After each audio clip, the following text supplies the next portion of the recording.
4 months, 3 professional courses, 2 all India ranks and 1 single girl. हाँ जी, मैं आज आपको एक ऐसी बंदी से मिलाने वाला हूं जो सीए है, कंपनी सेक्रेटरी सीएस है और उनका सीए में इंटर क्लियर हो चुका है with all India rank. Meet CA, CS and CA में inter cleared Satakshi Agrawal. Satakshi, most welcome to the show. Thank you so much. मैं अभी आपके साथ बैठा हुआ हूं और जितनी भी चीज़ें अभी आपने मुझे सुनाई उनके बेसिस पर मैंने आपको रिक्वेस्ट किया, मैंने इनको रिक्वेस्ट किया कि यार एक वीडियो बनता है स्टूडेंट्स के लिए, एक स्टूडेंट कम्युनिटी के लिए, ताकि ये पता चले कि यार स्टूडेंट्स किस तरीके से सेक्रीफाइस करके आगे बढ़ रहे हैं। और सेक्रीफाइस मैंने जो वर्ड बोला है ना, अभी आपको 5 मिनट के अंदर समझ में आ जाएगा कि how she achieved 2 all India ranks, 3 professional courses in just 4 months। Satakshi, सबसे पहले तो यार बाकी सारी बातें बाद में, ये सब कैसे, ये 4 महीने में इतना सब कुछ कैसे? So basically it all started June में I had given my CS professional exams, Okay. where I had scored an all India rank 9, okay, and then मेरे within a gap of 2 days, like my professional exams ended on 8th June, and हाँ. 9th and 10th I was free kind of, and then 11th को I gave CMA inter, and Okay. then there I scored all India rank 30, okay, and then after June, this happens in June. this happened in June. Okay, And then July, August I was preparing for CA finals, and September में I gave CA finals. Just to add, सितंबर में you gave CA final जो कि originally नवंबर में scheduled था. Okay, So it got preponed by 2 months. It was जबकि- supposed to be my first attempt. जबकि आपके पास चॉइस थी कि आप उसको पोस्टपोन करके जैन में Jan में दे दे सकते सकती थी. हो। ऐसा क्यों नहीं किया? Because मेरा नवंबर में बर्थडे होता है, and I wanted the tag of CA CS at 21. Okay, wow. So now I have the results before my birthday, so I have that tag now. At the age of 21, she became company secretary with all India rank. She became chartered accountant with, actually ठीक है, not all India rank, but I know कि all India rank lost by just 13 marks. 13 marks। First attempt में chartered accountancy clear किया है, CS CA में inter देने के बाद जस्ट 2 महीनों में प्रिपेयर करके, और 398 मार्क्स आए हैं बंदी के, सिर्फ 13 मार्क्स से ऑल इंडिया रैंक लॉस्ट हुई है। It was a very funny score because I have like 199, 199 in each group. In each group, हाँ ये भी सही है। ग्रुप 1 में 199 एंड ग्रुप 2 में भी 199। सताक्षी, मतलब ना एक जो हम बोलते हैं ना, I am proud of you, ये ना मेरे को ना छोटा वर्ड लगा, सच बता रहा हूँ। ये I am proud of you बोलने में मुझे शर्म आ रही है कि यार, और मुझे ना तुम्हारे साथ बैठने में शर्म आ रही है कि यार हम लोगों ने क्या, मतलब सीरियसली मैं एक चीज़ बोलूँगा, जब सताक्षी मुझे सुना रही थी, ये सब चीज़ें बता रही थी, और वो भी हमारा मीट कैसे हुआ, हम यहाँ पर प्रेस्टीज पॉइंट में, सताक्षी इज़ फ्रॉम मुंबई, वो यहाँ आई है फैकल्टी, सभी फैकल्टीज से मिलने, मिठाई खिलाने आई थी यहाँ पर, और हम बस यहाँ पर, मैं विशाल सर के साथ टहल रहा था, और उसने देखा कि सर मैं आपसे एफआर पढ़ी हूँ और मैंने आपसे गाइडेंस वगैरह ली है, तो मैंने तब 2 मिनट भी शायद हमारी बात हुई होगी, उससे मैंने रिक्वेस्ट किया सताक्षी को कि सताक्षी एक वीडियो बनता है, मेरे लिए नहीं, एटलीस्ट बच्चों के लिए। तो ये वीडियो मैं आप लोगों के लिए बना रहा हूँ। अब जो पार्ट होगा इस वीडियो का वो बहुत इंपॉर्टेंट है और इंटरेस्टिंग है। मुझे आप इस वीडियो को प्लीज़ लाइक ज़रूर करना सताक्षी के लिए, और अपनी प्रिपरेशन के लिए ज़रूर करना, क्योंकि अब कुछ चीज़ें हैं जो आपको समझनी चाहिए कि कैसे ये सब अचीव हो पाता है, और ऐसा नहीं है कि ये अपने कंफर्ट जोन में थी, अभी आपको पता चलेगा। सताक्षी, आप मुझे कुछ स्टोरी बता रहे थे अपनी दादी जी की और अपनी कुछ एक्सीडेंट की, प्लीज एक्सप्लेन करो आप। So basically what happened was like during my CS exam, so I still remember it was 5th of June, I had मेरा CMADD का paper, and it was like CS में the exam timings are 9 to 12 in the morning. Okay. So around at 4 or 5ish we received the news that my grandmother has, unfortunately she had passed away. Okay. So my like it was थोड़ा सा uncertainty का moment कि am I even going to give the exams now, मुझे नहीं पता था, because it was like now the entire family is going back to hometown because she was in Bareilly, UP, and we were in Mumbai. So it was like my dad and mom, they told me कि नहीं, she would have also wanted you to give these exams, so you give them, we will go, we'll do the last rites and everything. So my entire family went back to the hometown, so I was here alone giving exams. और exam कब था? Exam मेरा 9 बजे था सुबह। 9 बजे सुबह था। ओके। तो मैंने वो एग्जाम दिया, सो आई गेव CS के exam. So now it was like I have this habit, मेरे हर एग्जाम के पहले my dad drops me at the exam centre, but now I was travelling alone, तो मैं ऐसे स्कूटी से ही चले जाती थी कि थोड़ा टाइम बच जाएगा या कुछ। So while going for my CMA exams before the 4th exam, I was going for the exam, and highway पे I met with an accident. Okay तो एक टैक्सी के through and like my entire foot was bleeding, my hand was bleeding and everything and मैंने like मेरे को आया ही नहीं ये थॉट दिमाग में कि यार अब एग्जाम नहीं देना. इट वाज लाइक अब पहुंचना कैसे है बिकॉज स्कूटी खराब हो गई है. तो मतलब आपने ये नहीं सोचा कि मैं वापस घर जाके दूं, ठीक है जो हुआ सो हुआ, आपने सोचा आप पहुंचना कैसे है. हाँ. ओके सो वो हुआ. देन फिर मैंने कैब रोकी. आई वेंट कैब से एग्जाम देने. सो आई स्टिल रिमेंबर मेरे उस एक पेपर में because my hand right hand was bleeding, so there was blood on that exam sheet and I was like इसको कैसे हटाऊं. Even that happened. अच्छा. And I reached the exam center also at 2:45. 2 to 5 का paper होता है. Okay And by coincidentally like वही exam में I scored most which was 87 marks. अरे बाप रे, एक्सीडेंट हो चुका है और घर में ट्रेजेडी हो चुकी है एंड उसके बाद भी मतलब she didn't give up actually. और उस पेपर में 87 मार्क्स. Guys commendable efforts. मतलब सीरियसली ये सताक्षी ये सब करने की ताकत कैसे मिलती है यार. इतना सब कुछ किया और ट्रेजेडी हुई है, कैसे हो सकता है ये. I feel it was not like कि कुछ confidence या as such था अंदर. I just feel it is lack of knowledge. I did not know कि ये possible ही नहीं है. I feel there is this age जो मैं at least मेरे दिमाग में I think it is 25 कि जब आप 25 years के हो जाते हो you become very reasonable about life. It is like अच्छा ओके ये रिस्क वर्थ टेकिंग है, ये रिस्क वर्थ टेकिंग नहीं है, कितना इसके अंदर क्या है. 25 तक यू डोंट नो अभी इट इज लाइक क्या होगा बुरे से बुरा मेरे पैर के साथ. वो थॉट ही नहीं आ पाता है कि it is not like I have to look after anyone कि ये पैर चले गया कुछ हो गया. So you are not reasonable. You are like कि हो ही जाएगा. इवन इफ आई फील मैं किसी और सी केस स्टोरी सुनती I would have been like how is this possible. But when you do it everything is possible. Care free रहना मतलब वो केयर फ्री. इवन अभी भी जो डिसीजन समटाइम्स आई फील कि you know I am making this impulsive hasty decision.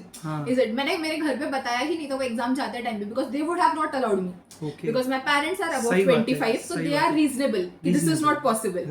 तो I did not tell घर पे कि ऐसा कुछ हो गया. सब होने के बाद मैंने जाके बताया कि ऐसा कुछ हो गया था. ओके. एंड इवन मैं जब शाम को आई तो मैं अकेले ही हॉस्पिटल गई क्योंकि इसकी ड्रेसिंग करवानी थी. So there was like already cotton and something stuck to my leg क्योंकि मैं वहाँ पे रेडी नहीं थी एक्सीडेंट स्पॉट पे डेटॉल वगैरह लगवाने क्योंकि मुझे लेट हो रहा था एग्जाम के लिए. सो आई स्टिल रिमेंबर जो नर्स आए थे उन्होंने मुझे बोला कि आपको आईवी ड्रिप लगाना पड़ेगा for pain management. And the first thought in my head was अगले दिन टैक्स का पेपर है तो टैक्स रिवाइज कैसे होगा. मेरे पास सिर्फ रात का तो टाइम है क्योंकि एक दिन का गैप भी नहीं है सीएमए में. So I was like अगले दिन टैक्स का पेपर है. So I was like कि आपको जो करना है करो, आईवी ड्रिप लगाए बिना करो. I will be the one controlling. I did not take that IV drip also. Okay. और अगले दिन के टैक्स के पेपर आपने अच्छे से मैंने दे दिया. हाँ. Okay. So it went well. So इन सब चीजों में how you manage to sleep? I slept. So basically if you see CS and CMA का, so I had attempted 15 exams in a span of 18 days. Okay. तो फिर से repeat it please. I had attempted 15 exams in a span of 18 days. 15 exams in a span 18 days. Right. अच्छा CS और CMA inter. So 7 plus 8 papers. अच्छा. तो I was sleeping for like 4 hours a day or something. And मेरे mom ने भी ना मुझे एक दो बार बोला था कि यार तू सो जा वगैरह. तो मुझे मैं मम्मी को भी ये लाइन बोलती थी कि मम्मी या तो नींद पूरे हो सकते हैं या सपने. तो आप देखो अभी क्या पूरा करना है. बहुत अच्छी लाइन है. या तो नींद पूरी हो सकती है या तो सपने. और आपने डेफिनेटली सपनों को चुना. करेक्ट.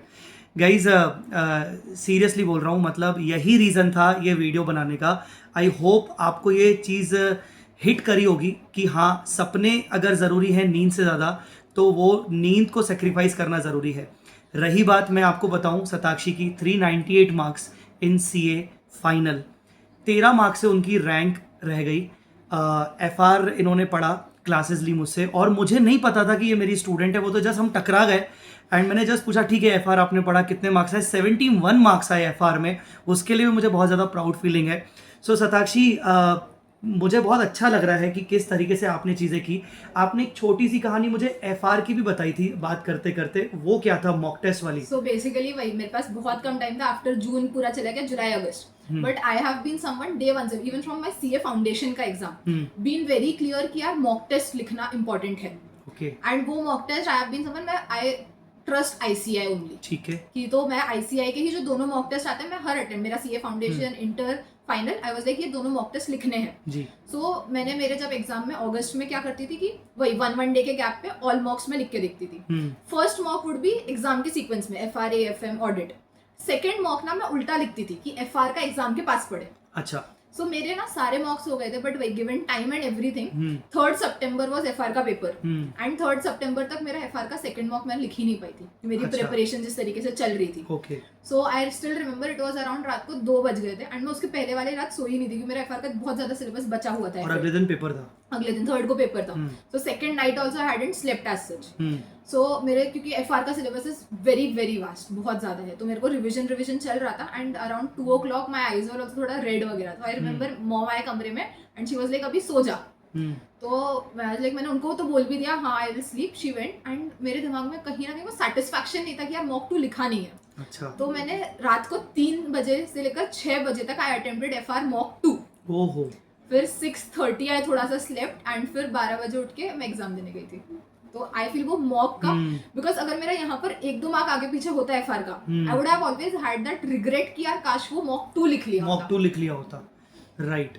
तो अब मेरे को इवन हाँ। 71 आए, it is like I have given my best तो 71, अगर ये ही 71 बिना मॉक के आता आई वुड हैव लाइक शायद 75 आ सकता, Exactly. शायद ऑल इंडिया रैंक इसी से आती, हो सकता है इंडिया ऑल इंडिया रैंक इसी से आती। करेक्ट तो करेक्ट। वो सेटिस्फैक्शन हाँ, मॉक देता हाँ। है, and it actually very much helps. Like I have heard some students, मेरे को भी कभी पूछते हैं, so there was this one student who came up to me and उन्होंने मेरे को बोला था कि यार आप कैसे करते हो, so I explained the same mock story and they were like कि हम हमेशा ऐसा सोचते हैं कि यार 3 घंटा बैठ के मॉक लिखेंगे, उतने में तो एक टॉपिक अच्छे से रिवाइज हो जाएगा। ये मैं पूछने वाला था आपसे कि 3 घंटे आपने ये सोचा और वो भी एग्जाम डे पे, तो आपको ये नहीं लगा कि यार बेटर है कि मैं 2-3 टॉपिक्स मेरे हो जाएंगे? टॉपिक्स ऐसा तो है नहीं कि मैंने लाइफ में कभी पहले टच नहीं किए थे, कितना मतलब आप कर लोगे, सही बात है। वो मॉक बट लिखा, हाँ। तो इसलिए एक तो writing speed 100 marks paper complete नहीं होता, हाँ। राइटिंग स्पीड आप मैनेज हाँ। नहीं कर पाते क्योंकि मॉक्स नहीं लिखते, क्योंकि जस्ट आपको 2-4 घंटे बाद फिर से पेपर देना ही है, तो आपके बहुत सारे एक्सपीरियंस आपने उसी टाइम पे गेन कर लिया। एंड आई फील मॉक्स में एक चीज और क्या हो जाती है कि आप जब कॉन्सेप्ट पढ़ रहे हो, you are training your brain कि मैंने जो पढ़ा है I give that output. Exactly. तो आप एग्जाम में जब जाते हो तो आपके पास इनपुट गया ही नहीं है, आपसे आउटपुट मांगा जा रहा है, तो वो आदत ही नहीं है ब्रेन को। अच्छा। मॉक में आपने कभी इनपुट लिया था एंड आपने आउटपुट दिया, so you are training your brain to give output without the input. Great, बहुत बढ़िया। मतलब वो सही बात है कि हमें आउटपुट देना भी जरूरी है, जितना हम ग्रैब करते जा रहे हैं राइट, वो पता तो चलना चाहिए कि कैसे हो रहा है। Correct. So guys, I hope आपको ये सारी चीज़ें बहुत मोटिवेटिंग लगी होगी।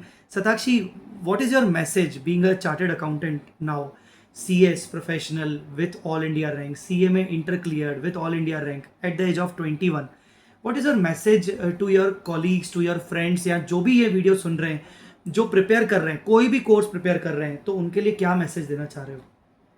आई genuinely feel don't have a plan, क्योंकि मेरे को पूछा था कि you know when did you decide कि CS सब साथ में करना है, it was never a decision. Okay. मैंने CA फाउंडेशन दिया, इंटर दिया, तब तक I never thought in my life में CS दूंगी, it was never in the plan, there was no plan. मेरे एक्चुअली जो ये डिसीजंस है CS देना, इट इज अ रात को 12 AM थॉट कि कुछ करते हैं, सही बात है। एग्जाम फॉर्म भर दिया बिना बताए। Okay okay. So don't have a plan, don't stick to a plan, let things flow, don't be so much calculative. हाँ, डोंट बी ज्यादा कैलकुलेटिव। एक तो एज है, ऐसा नहीं अभी ये वीडियो में we have spoken about my achievements, Correct. That does not mean I have not seen failure in life. Exactly. May it be academically, may it not be academically. So there is always trial and error behind the process. Failures are just a part. Even I consider the failures as milestones also. कि मेरे को failure पे भी याद रहेगा कि यार वो टाइम पे हुआ था something. So don't be scared of those failures, and especially again वो age वाला logic आ ही जाएगा कि यार ट्राई करो, टेस्ट करो नए नए चीजें, फेल हो गए तो हो गए, कुछ हो जाएगा, बुरे से बुरा क्या हो जाएगा। And there was this one message मैंने किसी वीडियो में सुना था कि one like someone asked the other person कि यार यू नो हमारे साथ जब बुरा होता है तो what is like the thought we can have in mind. So the person answered with कि ये आप समझो कि आपकी लाइफ और डेथ के बीच में आपको जो कुछ भी मिल रहा है it is all bonus, because life is not a school. Okay. So it is not like कि if you do not live the right way तुम्हें हाँ। डिटेंशन मिल जाएगी, यू विल गेट सस्पेंडेड। हाँ। Even if you do not live it the right way, आप तब भी पास होने वाले हो। आप सही तरीके से जियो, you are going to pass. सही बात है। So try to gather most of the experiences in life, experience new things, and डरो मत ज्यादा। मतलब I would say don't have a plan. Commendable, बहुत बढ़िया। डोंट हैव अ प्लान, ज़्यादा कैलकुलेटिव होने की ज़रूरत नहीं है। Take as much as risk as as possible for you, क्योंकि शायद 25 तक आपके पास ज़्यादा बहुत सारे ऑप्शंस होते हैं कि आप बहुत सारी गलतियां करके उनको रेक्टिफाई कर सकते हो. आफ्टर 25 आप थोड़े रीजनेबल हो जाते हो. ये मेरे वर्ड्स नहीं है, ये सताक्षी के वर्ड्स हैं जो मैं भी थोड़ा सा सीखा. और जब ये बता रही थी ना तो मुझे याद आया कि हाँ यार बात तो सही है, टिल 25 मैं भी ऐसा ही था. और आज जब मैं सताक्षी को सुन रहा हूँ तो मुझे डर लग रहा है कि नहीं यार ऐसे कैसे कर लिया. पर ये बात ये सही है कि जब हम 25 तक नहीं पहुंच जाते, हम ना रिस्क ले सकते हैं. हम बहुत सारे डिसीजंस भले गलत करके उनको रेक्टिफाई कर सकते हैं, बट हमें आगे बढ़ते रहना पड़ेगा, हमें कंटिन्यूअसली चलते रहना पड़ेगा. राइट? यस. मैं एक चीज और बोलती हूँ, जरूर. विद स्पेशली मेरा एफआर में 71, so when I was telling sir कि सर इतना आए वगैरह, एंड सर वाज लाइक कि इतने मार्क्स कैसे एंड ऑल. तो आई विल टेल यू कि मेरे मार्क्स आधा एफआर में मेड सेंस बिकॉज मैंने जय सर से पढ़ा था. जय सर ने अगर जय सर से पढ़ा होता, सर के पास भी बहुत सारे होते एकदम, मतलब तो मैंने क्योंकि जय सर से पढ़ा इसलिए है वो मार्क्स. बट आई वुड से नहीं, वो चीज़ आपका मुझे लगता है बड़प्पन है, वो आपका पूरा का पूरा मेहनत है. मुझे लगता है गाइड तो हम सभी बच्चों पे ऊपर करते हैं, बट अब कौन सा बच्चा किस तरीके से उसको लेके जा रहा है वो स्टूडेंट्स के ऊपर है. But thank you so much for that particular honour. And guys, इसी के लिए मैं बोलना चाहूँगा कि अगर आपको कुछ भी सीख मिली हो, ज़रूर इस वीडियो से सीख के आप उस चीज़ को अप्लाई ज़रूर करिएगा और वीडियो को ज़रूर लाइक करिएगा. हाँ, कमेंट में कॉन्ग्रेचुलेट आप कर सकते हो सताक्षी को, उनकी AIR के लिए, उनके डिग्रीज के लिए डेफिनेटली आप कॉन्ग्रेचुलेट कर सकते हो. ठीक है गाइज, चलिए, थैंक यू एडवांस में ये आप लोगों को. Thank you so much guys for listening to this video. Thanks a lot.